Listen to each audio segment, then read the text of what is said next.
Test, test, test.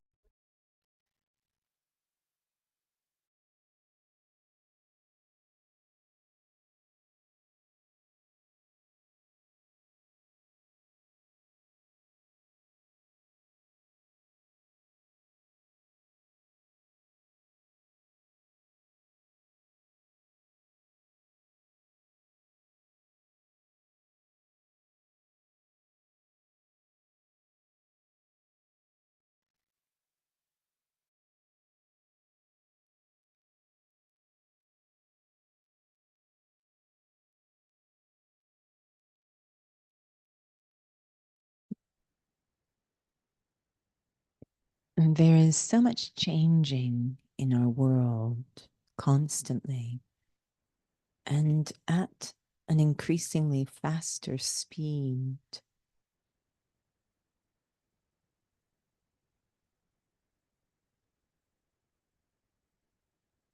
But what actually creates that experience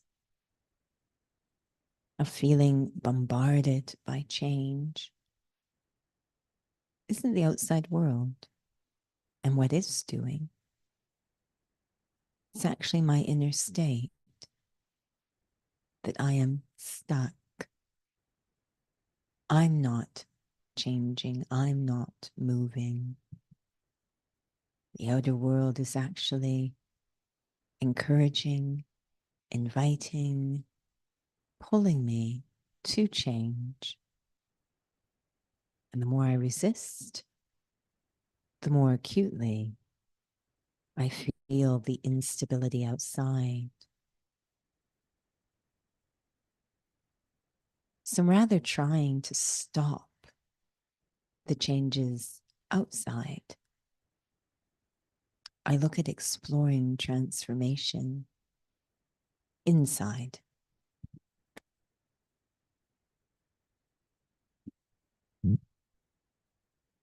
And what am I trying to change into? I'm actually returning to my true self,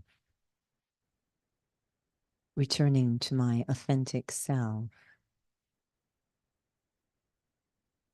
I'm changing into myself.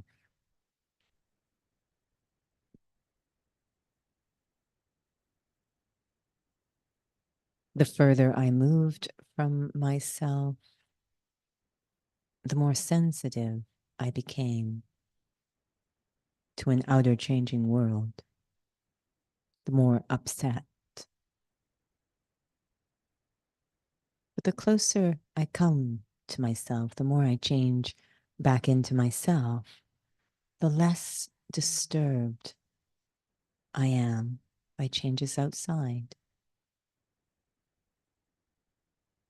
Rather than getting upset, trying to stop the outer change. Time is calling me to reset, explore inner change, transformation, return to the self. Once I reset,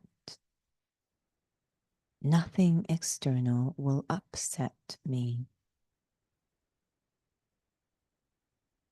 I'll be able to respond to a changing world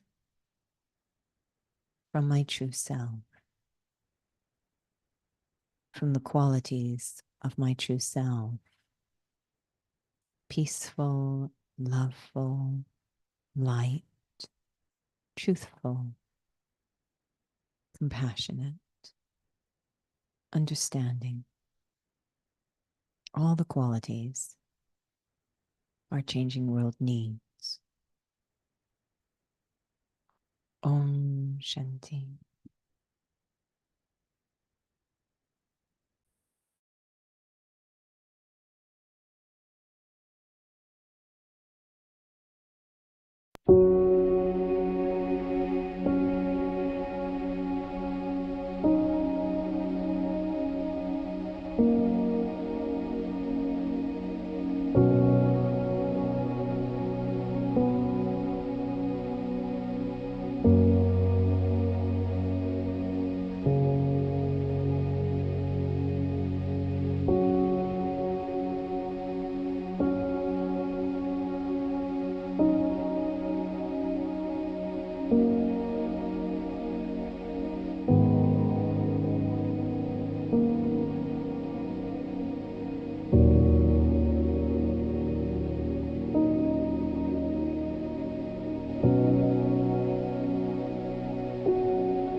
Om Shanti. Good evening and welcome to Interview the Raj Yogi.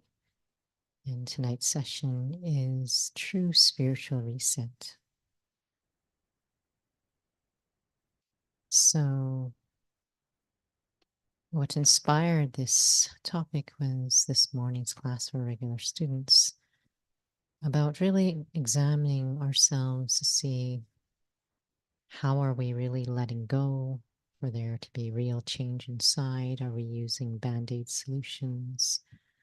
And it was interesting because it's what we are practicing the cornerstone of Raja Yoga, but focus on experiencing yourself to be a soul. And, your baseline, you can say your home is completely not physical at all, this world of silence. So it really stayed with me because sometimes when we try to change, we're just trying to be nicer, you're trying to be lighter about things, you're trying to be easy about things. So we're kind of using this very laborious way of operating. So, so Judy, if you'd like to share just about how, like this reset, because for souls who even consider themselves to be a soul, this experience of this reset of silence might feel very irrelevant, not appealing, inaccessible, of how that helps to completely shift things inside.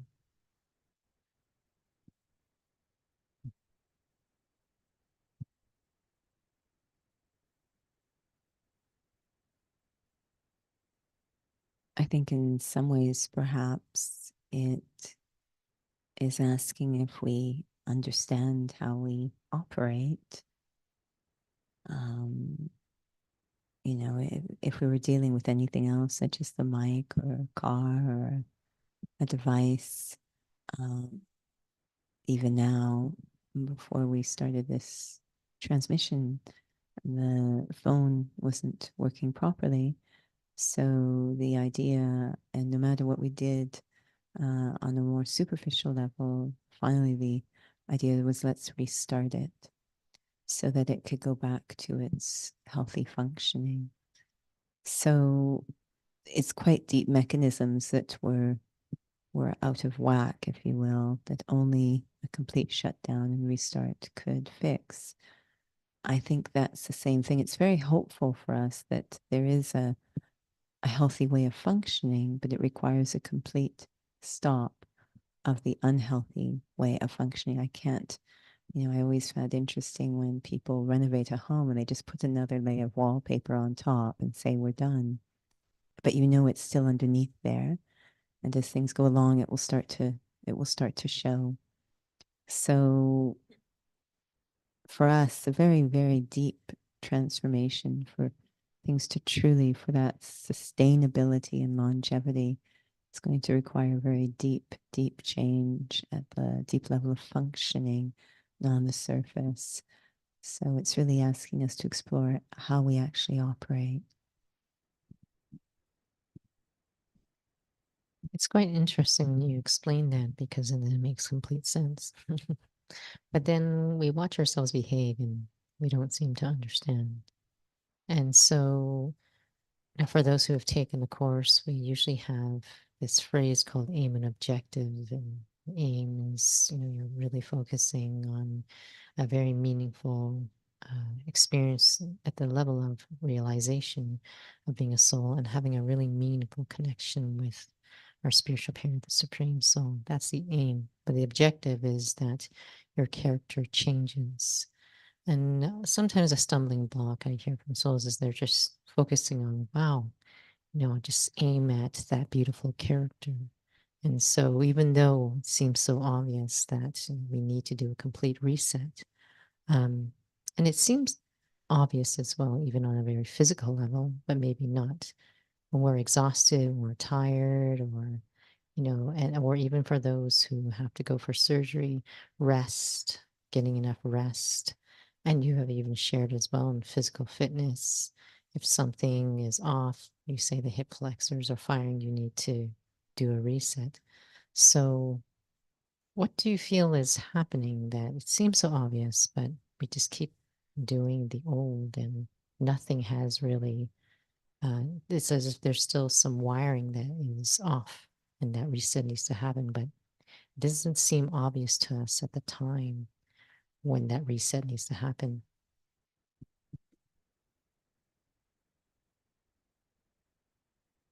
I suppose a part of us, maybe it's a big part or a small part within everyone, is hungry for that reset to let go of that completely.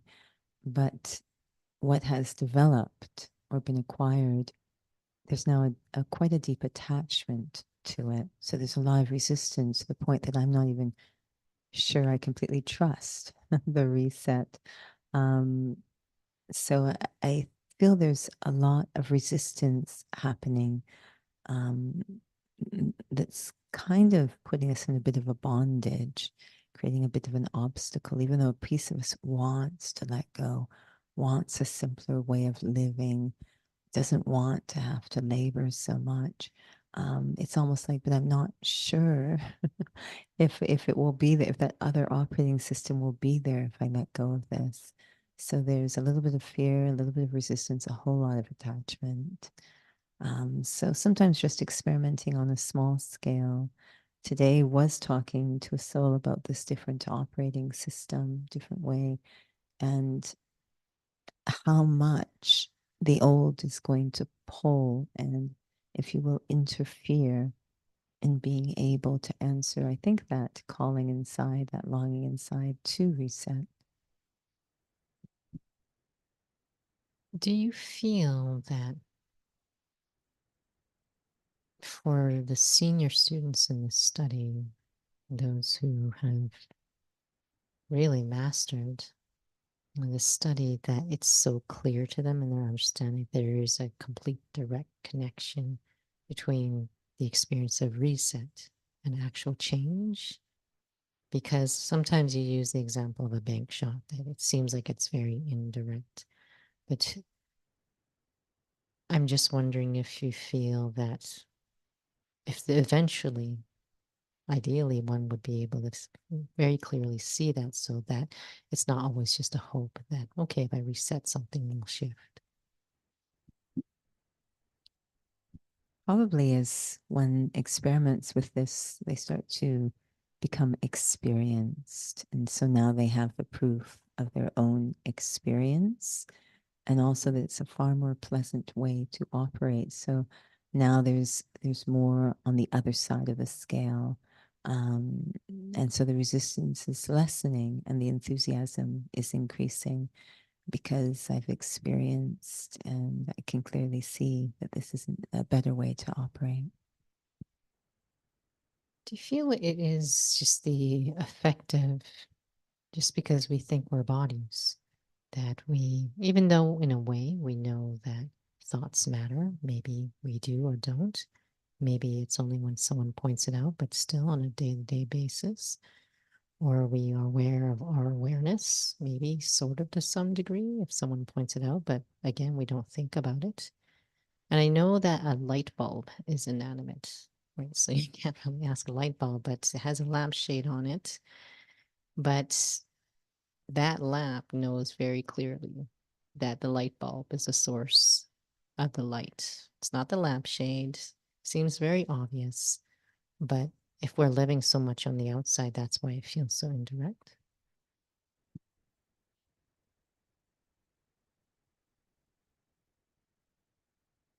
I suppose that, we do have examples. I always think of inventors who sort of understood or discovered that, um, it was only when they stepped away, did a little bit of a mental reset, stepped away, that creativity could come. So maybe we have glimpses of this, but we have quite a propensity to trust in the physical senses and physicality and feel that's the only option.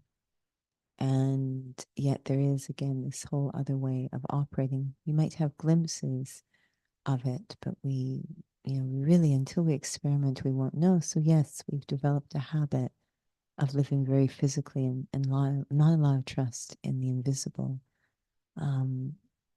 But to really, there's so much proof that there is a lot of validity in the invisible.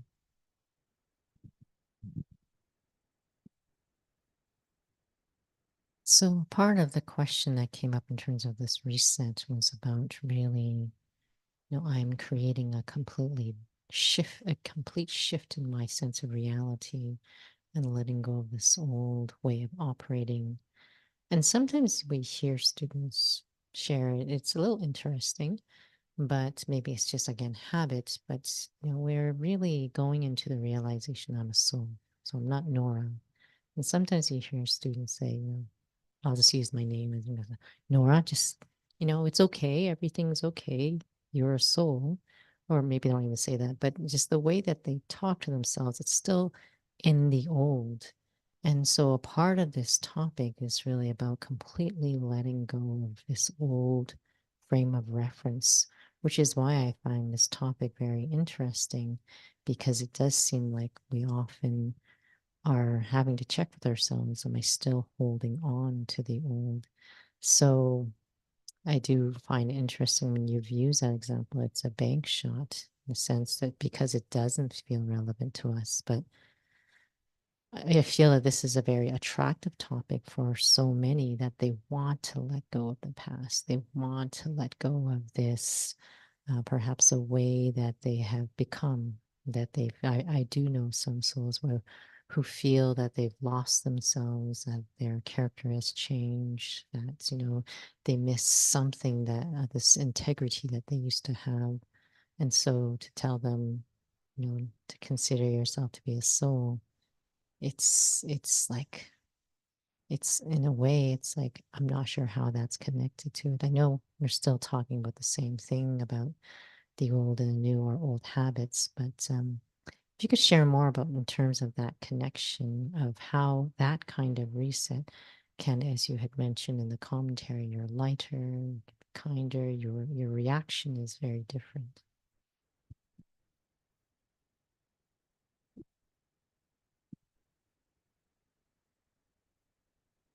So often we are trying to change things on the surface, especially as things become more and more uncomfortable. So I'll change jobs, or I'll change hair color, or whatever. But as it was said, wherever I go, there I am. So eventually realizing that I have to look very deeply at the self. And this idea of reset, I like it because we're not talking about, trying to create something out of nothing. That would be very difficult. But we're talking about returning to the self. So I am resetting the self. So it really is to understand that everything is seated in this sense of I. That if I was to look at a plant, it's the seed that, we talk about getting to the seed of the problem. Is the seed that really creates whatever is going to grow. Although we live in a world where we have artificial flowers that have no roots, no seed, and that's a bit how we've started to go about things. It's just creating the product without the seed. And I suppose that's what we do in life. If we should try and groom the outcome without looking at the seed, but the seed determines the outcome. So rather than being result or outcome external focused, to really, again, it's common sense, I know, but it might seem overwhelming because it's such a different approach. It requires a lot more patience to be able to fix things at the seed. But if I fix things at the seed, everything will be fixed. So it's a far more effective. So really spending so much time, it might seem indirect only because we're so outcome focused. But it actually is the only thing that makes sense. Is that if I fix things at the foundation, the whole thing is cured. Versus if I just, I could have some deep systemic thing going on with the body, and I decide, okay, I'm going to cut my fingernail and everything will be okay. That doesn't make any sense. I need to really look deeply at what's going on. So going to the seed of the problem. What has your experience been like in terms of the more you realize yourself as a soul? Do you feel, because we talk about, experience, I reset, I actually feel different. I feel I make decisions differently. My character's changing. So there's, you already are seeing the effects of it. But have you also noticed a relationship between the more you realize yourself as a soul, that that's who you are, that also creates a clarity that that connection, that reset is really where I need to be? I think a couple of wonderful things happen. One is I start to notice, wow, this is easy. I just have to fix myself and I get a whole bunch of wonderful changes. That's great. But I also start to just enjoy restoring the relationship with the self. I just like, whatever happens as a result of that, great. But I start to actually fall in love with the method too, that it's very, very refreshing to return to the self. That in itself is a beautiful success or outcome. So we get to see both of these, and it's very enjoyable to restore the relationship with the self, but also it's very efficient and easy to use this model of let me look at what's going on within the self rather than trying to control everything out there. Let me just look at this one thing, knowing it will minimally change how I feel about what's going on out there. And according to the law of karma, that's really important, because if I feel differently, because I've shifted my position, I now see and feel differently. That means I'm going to respond differently. And that's really critical. Now, you've mentioned actually in the past, this power of the push and the power of the pull. The power of the pull is the more you understand how this all works, the power of the experiences you go through, realization, it's pulling you. But then there's also the power of the push. And you've used that in terms of the timing of disinterest, just completely disinterested. It's your timing that you are disinterested. And do you feel that one needs to uh, keep that disinterest, like nurture that disinterest? I know that sounds a strange phrase, but we've had souls come to the center where they're like, I'm so tired of everything. And they carve out the time. And, even they said, I've never been interested in meditation. Now I am. It doesn't matter. I have friends who laugh at me, but I'm still doing it. And then something happens in their journey. Something else happens when it's meant to happen, where, they are no longer interested. Something else pulls them, whatever it is, an attachment of some sort, and we don't see them anymore. So they've lost that disinterest. So, of course, that is their timing, that is their story, that is their part. But for those of us, all of us, we're always being really careful that we don't lose that disinterest or that disinterest grows. So, if you can share a bit about that, sustaining it, is it possible to sustain it? Is it that I'm shifting to a deeper sense of disinterest? Because at least for us who really love the study, we feel it's a fortune that we are in that disinterested state, but it's still a timing thing. I think for each of us, a huge motivator or determinant of what I choose to do or not do is where I perceive attainment. So when I say disinterest, it's disinterest in something. So I'm disinterested in this way. And in a sense, it's at first, I suppose, almost aversion or escape. Like I just don't want to do that anymore. So that's creating an initial, I'm going to stop doing that. So let's take up meditation.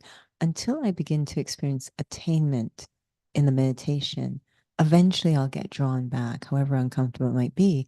I'll go back because at least there was something there, and I'll have to deaden or numb something inside of me for that to work. But at least I can't live without attainment. So if there isn't attainment happening in the meditation, it just doesn't make sense that I would leave. I will go wherever I perceive attainment, whether it's real or not, wherever I perceive. So the only reason I would leave something is I'm not getting anything out of it. So it's not enjoyable. It's not as meaningful. Now, we do lots of things because we think we should or because they're trending. But is it sustainable? Not unless I get attainment. How long? It's very violent to keep saying, I should do this, I should do this, I should do this. This keeps coming up with me for intermittent fasting. And it's just, I'm like, how do people make this work? I mean, they must have a lifestyle where they can make it work. I just don't see it working. So I laugh because his voice says, well, you should try. And I'm like, but I'm getting nothing out of it. It's really painful. So it doesn't work, even though maybe I should. It's not, I'm not experiencing attainment. It's just painful. So, so, so, and there's nothing against it. Please don't get me wrong. I'm trying to just give an example that there has to be the genuine, not the imagined attainment, but actual attainment.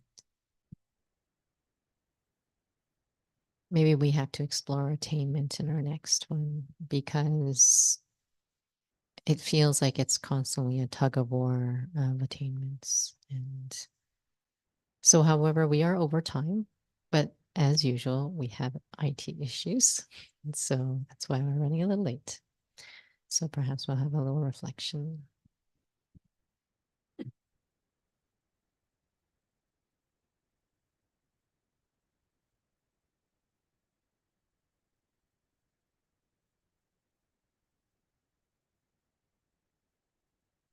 As I sit here,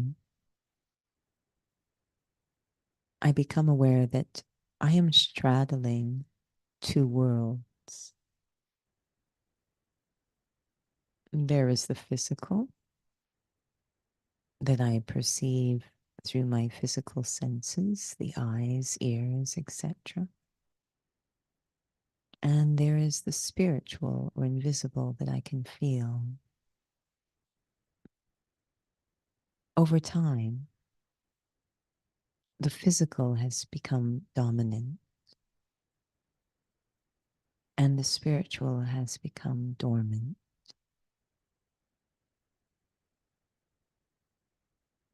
But everything I seek in life, everything I feel is an attainment, is actually spiritual in nature. Love, peace, compassion, acceptance, belonging, integrity, everything is not physical. It can never truly be fulfilled through the physical as hard as I try.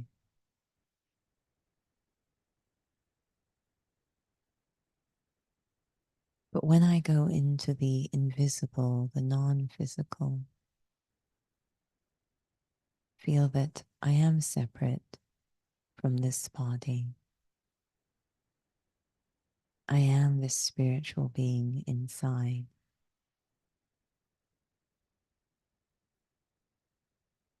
The moment I reset my sense of self,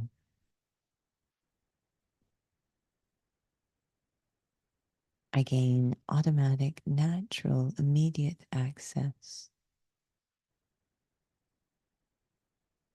to everything I've been seeking outside. It's always been here inside. I am a being of peace. I am a being of love.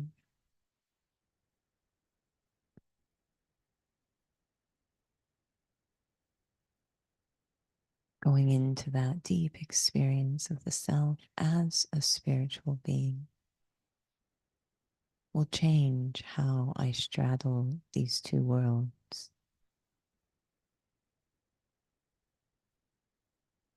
Setting my spiritual awareness, I will bring quality into my physical life, and that will bring quantity automatically. Om Shanti. Om Shanti. So we have the New Year's Eve public program. We finally got the link and the information posted on the website and also posting on social media. But we will not be having it live streamed just because of some technical challenges, but it is on Saturday, December 30th, not the 31st, but Saturday, December 30th, and it's at Scarborough, 6:30 to 8:30. So for those who actually live here in Calgary, unless you plan to fly in or drive in, please feel free to register. But we will be recording the program. Hopefully, if all things work out, we will also upload it on Zoom and share that link with souls. And so we just have a little comment here from Sister Binny. Thank you, Almighty, for this beautiful session. Looking forward to explore the attainments and spirituality in the next one. Thank you, Sister Binny. Yes, we will keep that in mind, especially in this aspect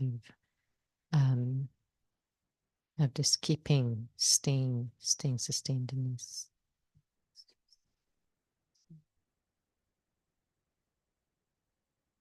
Whether we'll have So we are not sure if we will have the session next Tuesday because it is Boxing Day. So we will have to see if we may at least have a meditation session going. So we will keep souls up to date about that. So we wanted to also let you know that aside from the New Year's Eve program, we do have sessions in January. We have Raja Yoga Foundations in English. And so that will be taking place on the Wednesdays of January. Again, the same time, I believe it's 6:30 to 8 p.m. on the January, the first four Wednesdays, if there's a fifth Wednesday. But also we have the Raja Yoga Foundations in English, in the full course in Hindi. So I believe that's a Saturday, Sunday for 2 weekends. So all of that is posted on the website if you're interested in that. And of course, we have all the drop-in sessions that take place online as well as on site at the Inner Peace Center as well as the Academy. So thank you for joining with us. Om Shanti.